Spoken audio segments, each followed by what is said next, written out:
think the girls over there don't like what you're saying. And I know that, yeah. Yeah, and the logical consequence of slavery is that, you have these people displaced in this country, and, at the time, maybe the better choice should have been to just send them back to Africa. This video is going to be spicy. Myron Gaines is back at the University of South Carolina, where a white college student went off on black individuals, the black community at large, and just his rage that he feels with what he's seeing, as evidenced by the reaction at large that we're seeing from the Carmelo Anthony incident, and just as the rhetoric that's coming out of the black community regarding this, as well as just maybe the last 40, 50 years of the way this dynamic has been going. Don't say I didn't warn you, but here's the rest of the clip. But the real incident I want to talk about is what happened in Frisco, Texas about a month ago, which was the murder of Austin Metcalf by Carmelo Anthony. And why has Donald Trump not said a single word about this issue?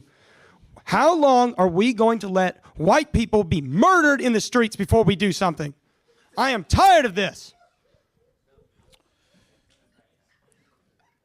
Well, no, I mean, see, I see some of you guys are laughing, but the reality is if it was the other way around, you guys would be burning down the city, if we're going to be honest here, right? Can't we do the same? Got the black one in the back screaming and laughing at him. And I don't But want to at make least, this look like I'm hold a on. Let victim. me, because this is the thing, because a couple of the people here are laughing at your rage, but I find it interesting that if it was the other way around, they can burn down a city like Minneapolis over George Fentanyl, but if he goes ahead and expresses some rage, you guys laugh at him, which is interesting to me because they can't be honest about this, where there is seriously a problem in America where a small percentage of people are committing a majority of the violent crime. What? Black men account for maybe 8% of the population, but they're committing something like 50 to 60% of the violent crime, and they can't talk about this, right? So I do think that there's a problem here where we need to address black culture. We need to address the degeneracy. We got to address the violent gang and rap culture, and it's an issue. And the thing is that, guys like him can't speak up about it. He speaks up about it, and then we got black girls in the back laughing at him. But, when they kill a black man, y'all are rioting all over the place and burning cities down, and nobody says anything to you guys. So I think he has a right to be pissed off. I was pissed off when I saw it. I just have kind of a follow-up to that. I just have a follow-up to that. You talking about this is kind of like a socioeconomic thing, a culture thing. Well, if that's true, why have the crime rates kind of stayed the same since the 60s, since the civil rights movement even? Before rap music, speaking on that rap music, why doesn't rap music make white people go just murder people in the streets? Is this a culture thing, or is this just simply a race issue? There's a couple things. Now, this is going to be very controversial, but it's an IQ thing too. Yeah. It's an IQ thing, and this is what's banned a lot of the times. That I got to we're on YouTube, so I'll kind of say this in code word, but it's a multitude of different things. It's culture, it's IQ, it's heritage. All these things play a role, but yeah, there's a bunch of different issues, right? It's a two-tier justice system. There's so many different things that play into it. But I have a saying: around the blacks, never relax. So take from that what you will. Living around white people is not a human right. You don't get to live with us all the time, all right? This is our country that we built. Yeah, white immigrants built this country, thank you. Read the Naturalization Act of 1790. No, it's the truth. This country was founded by white Protestant And yes, men. I understand that black people have been a part of this country since the beginning because of slavery, and I'm not endorsing I think the girls slavery. over there don't like what you're saying. And I know that, yeah. Yeah, and the logical consequence of slavery is that, you have these people displaced in this country, and, at the time, maybe the better choice should have been to just send them back to Africa. Because clearly they can't integrate in a proper society and live with us without just murdering each other in the streets. So it really kind of makes you think, well, now, it's baked in now. what can we do about it? And, some people I watch Nick, like Jason Whitlock, he had that thing with Jason Whitlock where Jason Whitlock says, oh, well, if they're just Christian, man, then, things would be different. But then you look at countries like the Democratic Republic of Congo. That country's 95% Catholic, roughly. And they have one of the highest murder rates in the world. And, their country's it's a failed state. And it just really makes you think, it's not a culture issue, it's not socioeconomic, it's not religion, then, what is it? Yeah, no, I mean IQ does play a huge role in it, and that's the thing that people don't like to discuss. But yeah, no, that's true, man. I mean, the truth hurts sometimes for people. But yeah, they've done meta-analysis on this with IQ and race, and the data doesn't lie. You know, in general, black people tend to have lower IQs, so it is what it is. I gotta tell you what, I don't know where the kid's getting his confidence from, but he clearly had it that day.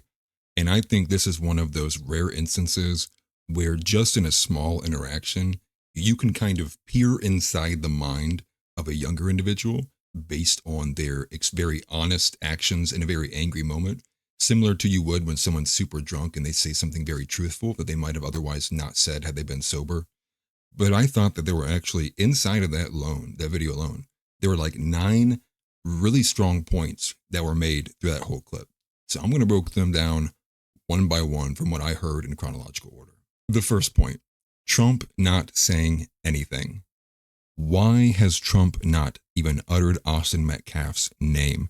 As far as what I can tell on social media, and I will scour after I record this video, but I've seen nothing from Trump or Trump's administration saying anything about Austin Metcalf. Now, I do think there is a difference between Trump saying it versus the administration saying it. But it does raise the question of why on such a large nationwide issue, you wouldn't have said one thing or at least given your opinion on what has occurred, especially when we've seen previously that people like Laken Riley and other individuals who were brutally murdered were coming out of the president's mouth, and maybe for political reasons, but that's an aside. And I will throw in there, Nick Fuentes said that if Austin Metcalf was Jewish, Trump would have said something about that. Take from that what you will. Point number 2, the overall vibe that I got from this video was actually a good one. And it was one of, the kids are going to be okay. I think seeing an individual of what I would deem of like a very nerdy stature, maybe someone who is probably not as confident as you would expect the average person would be, seemingly at his wit's end and willing to go and voice his rage. And I think that that at least shows that there is a tipping point happening somewhere, and it's clearly happening to some people already. Now, I think for someone to be able to have that confidence in this kind of environment, knowing that it's very, very, it's negative social currency to say anything along the lines of race, and still be willing to say it with that much vitriol, shows that there is a layer of people in the younger generations. Much like I pointed out previously, Gen Z is not going to play this PC game, especially when they see and they take a look around them and they go, I'm living in a world of black privilege. This is bullshit. The third point I think is one that most people can understand, right? If it was the other way around. Imagine if it was the other way around. I think Myron Gaines did a great job pointing out the fact that that city, Frisco, Texas, probably burned down to the ground at this point. It had been nationwide news, everyone in CNN, white supremacy this, white supremacist that. But it's also a key point to point out just how they were, those girls, you can't see them, they're off camera, but Myron's referencing them, were making fun of this kid, laughing at him while he's angry. I don't know about you, but if I'm angry and I'm that seriously angry and someone begins laughing at me, it's not going to make me go, oh, maybe I shouldn't be less mad. I'm going to get more pissed that you're laughing at me and you're not taking me seriously. But I do think that overall, I think is one of the things that actually drives the anger in people is when they bring up these issues along the lines of race, they're not taken seriously. And you know what happens when you don't take people seriously who feel like they have very serious things to be brought forward to the table and they're not being represented?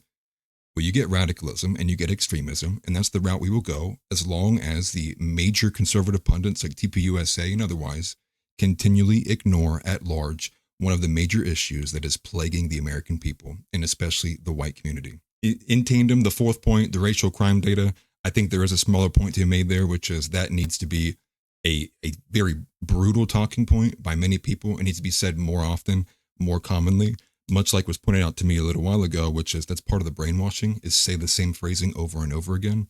And so I think one talking point to probably put into the discourse from the conservative side that would be beneficial to highlighting just some of the disparities we see would be throwing out the fact that there is an extreme minority committing a majority of the violent crime that does happen in this nation.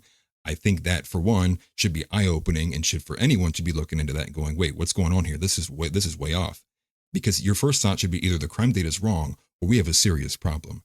It does need to be addressed. Point number 5, culture versus race. This is one that I think is becoming the new meta of how this question is being talked about, which is this really actually an issue of the Black community having a culture that is proposing all of what we see in the nation? Or is there something deeper and more biologically rooted in certain individuals like the Black community, that there's a predisposition to committing this much level of crime and things of that nature? It's a tough question. It's one that I'm telling you right now, I didn't even have the answer to. I'm not sure. And I thought it was a good point that he brought up the fact that crime rates have basically been flatlined even since the 60s, when we would have had less of this very prominent mainstream degeneracy. So I thought it was something to think about. Now, point number 6. Point number 6 is you don't have a right to live next to white people, which I think is actually picking up on a thread that we're seeing even around the world, at least in the Western civilization, when you look at like the UK and the US and otherwise being immigrated to death. I mean, importing the third world at a rate that is obviously destroying the countries. And I think that most white individuals can see that when they say, hey, no, we would actually like to collectivize and maintain like our current racial demographics. We don't want more of you individuals. That's like the one time it's not okay. Everywhere else, you can go to Uber Eats, right? Here's the Black-owned businesses. Here's the Asian-owned businesses. But what you're not seeing is white-owned. And what you're not going to be seeing put up on a pedestal is whites having the ability to collectivize without including other groups. Like, that is the big no-no. Because anything that's not inclusive, the world's ending. I thought that was a good point that he made as well. Now, 7 is one that telling you right now, I do not have an answer to as well. And 7 would be, should they have gone back? Did America make the right choice when we decided that we would rather integrate the freed peoples of the Black community after slavery was abolished, or should they have been sent back like he had supposed here? Now, he comes with the caveat, which I agree with, which is it's clearly too late to make that choice now, something to ponder about possibly, and that they are baked into the society. And that actually gets to the most broad question. If you make it all the way through this and you do agree there's a problem, you do agree something needs to be done about it, well, then what's the solution? I mean, do you seriously expect that we'd have a nonviolent transfer if we just had some kind of self-deportation program to send Black people back to Africa? Like, no way. I think most people, even uttering that without any context, they would hear me say that and they would go, that's the most racist thing I ever heard.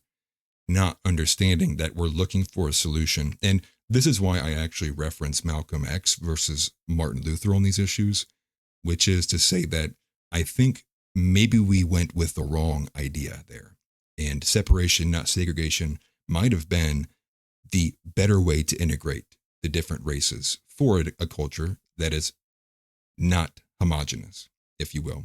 Now, point number 8 was actually a smaller one, and only if you caught it, which was he did reference Nick and Jason Whitlock's beef online over this issue, which is culture versus race, which shows, I think, for one, the prominence of Nick Fuentes, which I'll also show on screen, a clip that I'm not covering in this video, but another individual who also admitted while he was talking to Myron that he listens to Nick Fuentes. I think the influence of Nick Fuentes on the younger generations cannot be understated, and people are unwilling to even engage with that prospect that they're not listening to CNN, they're not listening to Tim Pool, they're not listening to Charlie Kirk, they're listening to Nick Fuentes, who is, I would argue, the most banned individual on any platform ever, maybe of all time. And maybe I could be wrong about that, but that's the general vibe, at least right now. And in that, though, I think he implies that he's making the argument that he no longer believes it is a culture thing. I think with what he's stating and the statements he made is actually leading it to be, and implying at least, that he's on the side of believing that there is a racial component to it, and that there may actually be immutable characteristics related to the predisposition of violence, as he says, why their failure to integrate into a, as he says, proper society. Now, in the last point is he brings up the Democratic Republic of the Congo, which is the religious question, which I think that the Backlash actually tackled a little bit on the last episode I listened to them, which is like Vincent James, and I think his name's David Riley, where they had posed the question, would you rather live in a society that had the racial makeup of like in the 1950s America, or would you rather have a demographic makeup where we kept the racial demographics the same, but everyone was Christian? And I think he highlights that along with the crime data of the Congo to show that he also is implying he doesn't think that it's a religion thing either.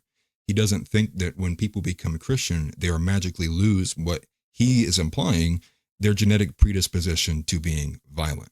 We've kind of reached the end of this. These are some very hot topics, very hot button topics. I'm sure there'll be people irritated in the comments. Go ahead.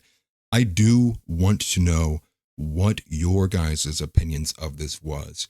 To me, it was kind of like getting hit in the face with a hot pan. There's a lot here, and I think we do need to talk about it.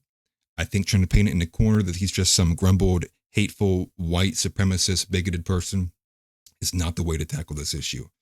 To me, it looks like someone who is desperately in pain, angry, and is throttling himself with the answers or the questions that he posed, because I think he himself doesn't know what the answer is, but he's definitely tired of suffering the consequences of what he perceives to be that problem. Let me know what you think about this video. I appreciate it if you made it this far. Give a like if you enjoyed it. It helps me out quite a bit. And definitely check out the Jar Openers. That is a podcast that I do live streams on Monday, Wednesday, and Saturday. And we do that from 7 to 9 p.m. But thank you very much if you did make it this far. And man, kids are going to be okay, man. And hopefully this moves America in the right direction on the racial question. I'll see you in the next one. Take care.